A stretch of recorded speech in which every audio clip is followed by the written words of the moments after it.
Hello ji, good morning बच्चों। Welcome to my YouTube channel. Start करते हैं 2008 के क्वेश्चंस के सॉल्यूशन। ये सिंगल चॉइस है, 1/3 नेगेटिव मार्किंग है। Consider the two curves y square equal to 4x। Parabola दे रखा है right facing. x square plus y square minus 6x plus 1 0। Circle दे रखा है सेंटर 3, 0 और C1 C2 touch each other only at one point. एक ही point जो है वहां पर टच कर रहे हैं। Touch each other at exactly 2 points.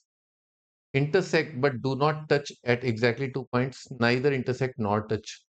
तो भाई अगर जैसे कहीं टच कर रहा है या इंटरसेक्ट कर रहा है, दोनों ही चीजों के लिए अपने को क्या करना होता है, दोनों कर्व्स को सॉल्व करना होता है। सॉल्व करने के लिए क्या है, किसी एक से एक्स उठा के दूसरे में डाल दो, यानी कि पूरा का पूरा एक्स जो है आप डाल के उसमें डाल दो, ताकि क्वाड्रेटिक इन वाई बन जाए, या तो कॉमन पॉइंट के लिए, या क्वाड्रेटिक इन एक्स बन जाए। कुछ भी कर लो आप, ठीक। इसमें थोड़ा और नजर मारे तो अपन ये देख पा रहे हैं कि यहाँ पर जहां जहां वाई है, वाई की जगह क्या है, -y रखा। तो ध्यान से देखिए, दोनों कर्व्स का इक्वेशन कितना आ रहा है, सेम आ रहा है। दिख रहा है क्या? y की जगह -y रखा। इससे हुआ क्या, both the curves are symmetric about x axis. अगर दो कर्व्स बिल्कुल सिमेट्रिक है अबाउट x एक्सिस, एक मोटा मोटी डायग्राम बना लेते हैं।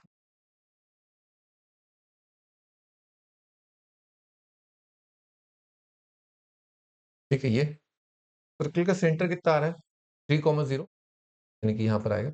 और जीरो रखा सर्कल के अंदर, 0 0 रखा, 1 आ रहा है, यानी कि पावर ऑफ पॉइंट 1 है। लेंथ ऑफ टेंजेंट ओरिजिन से कितना आएगा, 1 आएगा, यानी कि ओरिजिन बेसिकली एक्सटर्नल पॉइंट है। 3, 0 यहाँ पर आ जाएगा, यहाँ पर 3, 0। रेडियस का वैल्यू कितना आ रहा है, √8 आ रहा है। ठीक है जी, ठीक है जी, ठीक है जी। ओके जी, ओके जी, ओके जी।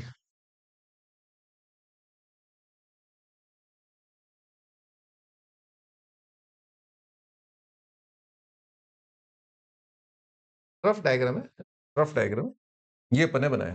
ठीक है जी। अब पैराबोला बनाया। पैराबोला बनाओगे तो क्योंकि दोनों का ग्राफ सिमेट्रिक है अबाउट एक्स एक्सिस, तो लेट्स से मैंने स्टार्ट करता हूं मैं। रफ है, ये है रफ डायग्राम। मान लो मैंने पैराबोला बनाया और ग्राफ सिमेट्रिक है अबाउट एक्स एक्सिस। ऐसा बनेगा, यानी कि अगर ऊपर कटिंग हो रही है दो जगह, तो नीचे कटिंग होगी दो जगह। कितने कटिंग हो जाएंगे, 4 जगह। ठीक है,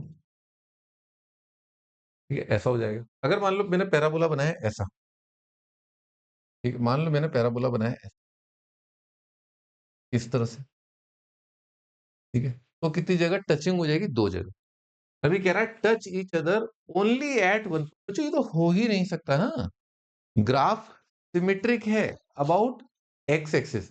तो सिमेट्री की वजह से जो बहुत बेसिक बात है, ये दोनों ग्राफ जो है उनमें या तो कितने पॉइंट कॉमन आएंगे, तो 2 आएंगे, या 4 आएंगे, शून्य आएगा। ये तो मैंने कुछ भी नहीं किया, मैंने पेन भी नहीं चलाया है। ये तो बस मैं आपको एक्सप्लेन करने के लिए बता रहा हूँ। Touch each other only at one point, ये नहीं हो सकता। Touch each other exactly 2 points, but do not touch at exactly 2 points. भाई इंटरसेक्ट अगर करेंगे तो ये भी नहीं हो सकता। Neither intersect nor touch each other. ये हो सकता है, क्योंकि हो सकता है पैराबोला जो है थोड़ा फूल गया हो। ठीक है, इस तरह का। अभी अपने को कुछ पता नहीं है ना, ठीक है। ये हो सकता है, तो दो पॉसिबिलिटी तो गई है ना। एक बार देख लेते हैं आंसर क्या है। भाई आंसर दे रखा है इसका बी ऑप्शन। खैर एनीवेज, एक इंटेलिजेंट गेस था जो अपने को करना आना चाहिए। ऑब्जेक्टिव अप्रोच इसको कहते हैं। आईआईटी ऑब्जेक्टिव, इस बात का अपन खूब फायदा उठाएं तो बढ़िया रहेगा ना। ठीक है जी, ये तो एक बहुत बेसिक बात जो मैं आपको बता रहा था वो कंप्लीट हो गई है। तो अपन सवाल को एग्जैक्ट करने की कोशिश करते हैं। तो जैसा कि अपन ने देखी है क्लासेस के अंदर कि दो कर्व्स को सॉल्व करना है, कॉमन पॉइंट के लिए सॉल्व करना है, तो वाई स्क्वायर बड़ा आराम से एलिमिनेट होता है।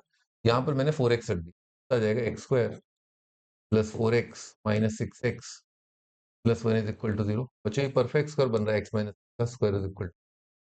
अब यहाँ पर क्या आ रहा है, d इज इक्वल टू 0 आ रहा है ना। क्वाड्रेटिक इन x में d 0 आ रहा है। पर ध्यान रहे, x की वैल्यू 1 है, तो y की वैल्यू भी तो निकालनी है अभी। x 1 है तो y स्क्वायर कितना आ गया, 4 आ गया, यहाँ से भी निकाल ही लो। x 1 आ रहा है, तो बच्चों यहाँ से भी y स्क्वायर 4 ही आ रहा है। यानी कि x की वैल्यू 1 के लिए y की दो वैल्यू आ रही, +-2। ठीक है, और अपने को अपने ग्राफ से पता चल रहा है कि अगर x 1 है और y की दो वैल्यू आ रही है, तो ऐसा होगा कि x 1 यहाँ पर,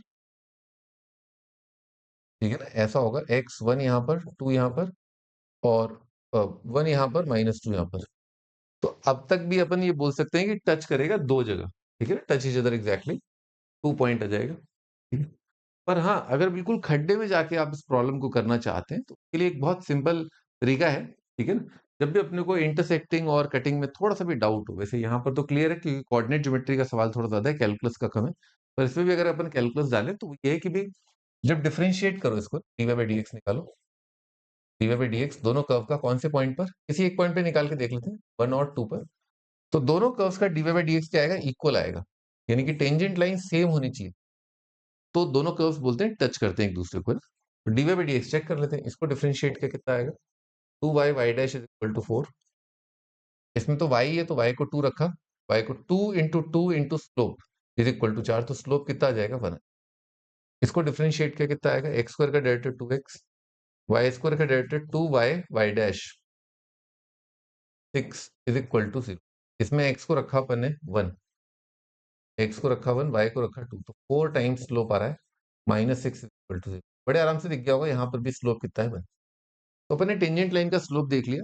जस्ट इन केस अगर कोई कंफ्यूजन होता है तो इससे तो अपने क्या है, सारी समस्या ही खत्म। ठीक है ना, and tata bye bye problem को। ठीक है ना, dy बाई dx इक्वल आ गया, अब तो लाइन, ये लाइन कॉमन टेंजेंट ही होगी इन दोनों कर्व्स पर ना। ठीक है जी, ओके ना।